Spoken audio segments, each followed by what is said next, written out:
Estamos de regreso en Vis a Vis y estamos hablando del presupuesto con Marco Cancino. Marco, estábamos hablando antes del corte de cómo eficientar el gasto. Y tú hablabas de que el presupuesto permea también a los estados y a los municipios. Y creo que es ahí donde nos atoramos un poco. ¿Qué hacer para eficientar el gasto justamente a ese nivel donde las pautas que se han puesto, la verdad es que son muy flexibles y no hay una gran eficiencia? De hecho, básicamente 1 de cada 3 pesos del presupuesto de egresos de la Federación, de los casi 4.6 millones de pesos que se aprobaron para este año, independientemente del recorte de 130,000 millones de hace unas semanas, lo gastan los estados y los municipios. Esto quiere decir que es una bolsa bastante importante de casi 1.7 millones de pesos, billones de pesos, que lo están gastando estados y municipios, donde no hay suficientes controles del gasto público, a pesar de que en finales del 2008 se aprobó una ley general de contabilidad gubernamental que lo que busca es de alguna manera armonizar los criterios de contabilidad.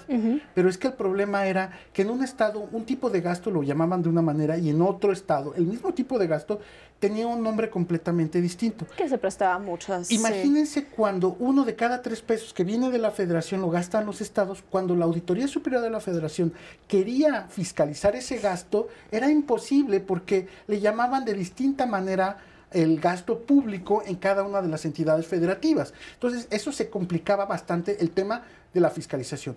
La rendición de cuentas también es un problema porque sabemos que en la práctica los gobiernos estatales tienen gran control de lo que pasa en su entidad federativa. Totalmente. Y entonces, si deciden no ser transparentes, no lo van a hacer. Y además incide con el órgano de control. ¿El órgano de control de quién depende? Exactamente, tenemos un control interno y uno externo. Correcto. El interno es la Contraloría del Estado, que depende directamente del Ejecutivo. El externo es la instancia de fiscalización superior del Estado, que depende del Congreso. Pero cuando hay una mayoría en el Congreso del mismo partido que el gobernador, los incentivos son muy perversos. Hay entidades federativas donde el anterior secretario de Finanzas es el ahora auditor superior del Estado. Entonces, pues básicamente él se tiene que auditar, ¿no?, de lo que hizo cuando era secretario. Entonces, eso se rompe estos principios de independencia y de autonomía de las instancias de fiscalización con respecto a quién gasta el dinero. Ahora también hay un tema muy importante. Todavía falta mucho por hacer por fortalecer a la sociedad civil en las entidades federativas y en los municipios para que tengan estas herramientas analíticas que verdaderamente le puedan dar un seguimiento técnico al gasto público y puedan incidir en la toma de decisiones. Pero es que, a ver, Marco, estamos hablando de una educación financiera mucho más que trasciende lo que es la población. O sea, nuestras carencias en materia educativa ciertamente no dan para eso. ¿Qué tenemos que hacer justamente para informar?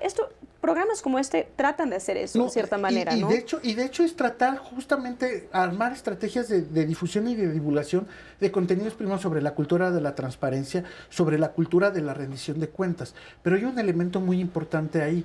No puede haber transparencia, rendición de cuentas, prevención de la corrupción, si no hay un elemento básico que nosotros le llamamos la molécula de la transparencia, que es el dato público.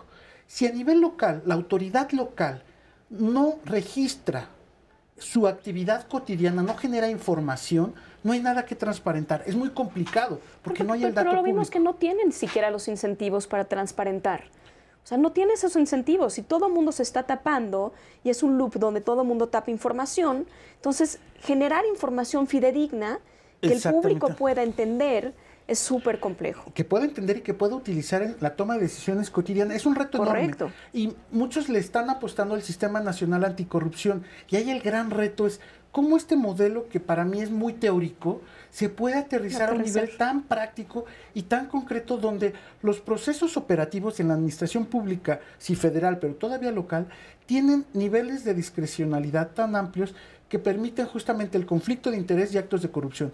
Si pensamos en un modelo tan leviatánico, tan globalizador en la nube, pero nos olvidamos de la operación de día a día y atajamos estos niveles de discrecionalidad, va a ser simplemente como estar avanzando en una banda sin fin, en donde sí vamos a estar persiguiendo desde el punto de vista discursivo el combate a la corrupción, que México es pésimo para combatir cualquier cosa, por cierto, la corrupción, el narco, porque creemos que la se pobreza. combate con la aprobación de una ley. Hay que empezar a aprender a prevenir y hay que prevenir diseñando, rediseñando los procesos operativos en la base, en la administración pública, donde el funcionario público puede tomar decisiones sin ningún protocolo, sin criterios, y es donde puede haber conflicto de interés y corrupción, ¿no? Había antes la ley de migración y daba a los agentes migratorios ciertas atribuciones muy concretas, y la última decía, y las demás, que el funcionario decida. Ahí es cuando un funcionario podía hacerse de mansiones y de autos lujosos porque él podía decidir.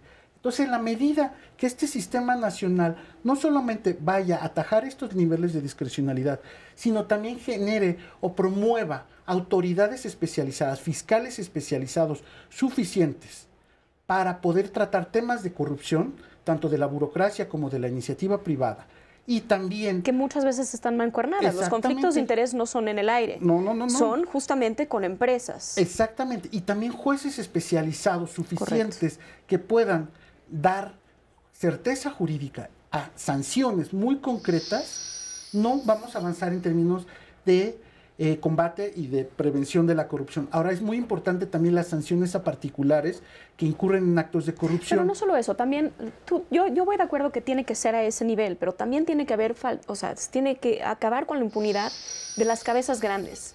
Porque si tú tienes las cabezas chicas que están haciendo, que hay contra ellas sanciones, pero las cabezas grandes se dejan ir, como los escándalos que vemos justamente con la falta de aprovechamiento eficiente en las secretarías, tuvimos un escándalo hace poco, entonces es un sistema perverso. Hay un término muy bueno que dijiste ahorita que es clave, es el de impunidad. Hace poco sacó la UDLA un estudio sobre impunidad en el país y básicamente se sanciona solamente 1 de cada 100 delitos que eventualmente se persiguen. Entonces, la probabilidad de que se persiga, que el aparato de procuración e impartición de justicia del Estado mexicano realmente persiga a funcionarios corruptos vis a vis justamente a delitos de otro tipo, a otro de tipo penal, de violencia, homicidios, etcétera, es muy baja. Entonces, yo lo que quiero aquí llamar la atención es que sí suena bastante bien hablar de este sistema anticorrupción, me gusta, está interesante como un ejercicio teórico, pero tenemos que subirnos las mangas e irnos al campo a realmente revisar y rediseñar esos espacios operativos, estos procesos operativos, fortalecer a la instancia de procuración de justicia para temas relacionados con la corrupción y también al Poder Judicial. Sin jueces calificados, sin fiscales especializados que puedan armar expedientes de temas de corrupción o de presunta corrupción, no va a ser real el tema del Sistema Nacional Anticorrupción. Bueno, y también tiene que haber voluntad política de, por ejemplo, cuando hablamos de eficientar el presupuesto, regresando, todo esto es un círculo que se complementa y es una cadena de hechos que acaban en impunidad. Cuando hablamos de eficientar el gasto y eficientar justamente el presupuesto, tenemos, por ejemplo, al Congreso que dice, híjole, no tengo dinero para ciertos procesos, pero gastan en trivialidades, por ejemplo, en camionetas y en prebendas que no son necesarias, Marco, y lo mismo puedes aplicar a otras instancias de gobierno y también a nivel local. Por ejemplo, si tú ves la nómina de muchos de los estados, donde justamente van 1 de cada 3 pesos, que es lo que estábamos diciendo, ¿qué es la nómina? La nómina está engrosada con funcionarios y con una burocracia que no se necesita. Entonces, ¿qué incentivos tenemos?